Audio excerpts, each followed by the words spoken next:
what are your thoughts on like FIFA's approach and how that's changed, especially since you were playing? When the first Women's World Cup wasn't even like called, FIFA didn't even want to associate their name with it, right? It was called like the Yeah, the M&M. M&M Mars Cup. Yep. Yeah. No, we can't call it the FIFA Cup. That would take away from the men. How dare you? That's We crazy. literally called the M&M Mars Cup or something, or Mars M&M Cup. Yeah. Oh my God, night and day. I mean, we're still Yeah. fighting FIFA with, Yeah. this is how long it takes, just this mindset shift. I saw they bounced the pool of prize money up to what, Mhm. 110 million, which is great, which is literally double, almost double what they were going to do. So that's obviously closing that gap between the men, but we're not nearly there. I mean, the thing that frustrates the heck out of me, honestly, is when you go to an event, and you guys know this. I mean, in France, for example, in 2019, unless you really were an avid women's soccer fan, it's not like at a men's event where you get in the airport and there's signage, and on the street there's signage. It's just signage everywhere, and they invest in all of that and the marketing behind it, and they don't do that yet. So when they start investing that kind of support money and marketing money into the women's game is when we're going to see it take off even more. Similarly, like what's your thoughts on how US soccer's approach has changed over the Oh years? my gosh. It's so nice.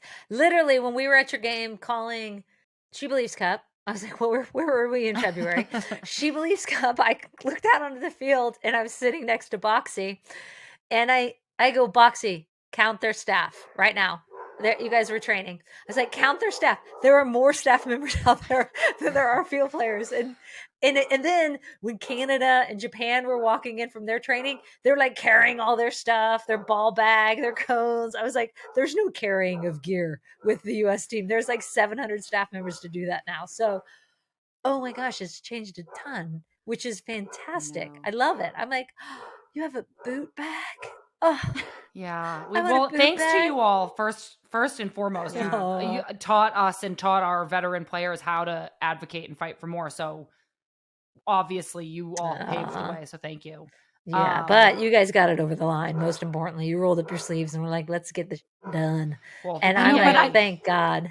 but I don't think you learn that if you guys don't walk Yeah. through what you guys had to go through. I think that Yeah. like that's besides the winning legacy on this team, the other cool part about being on the team is just like the fight for equality, just in all areas. And I think that you learn that and you like embody that once you get on the team and you're like, I'm gonna fight for the next generation and the future generations, just like the people from the past did.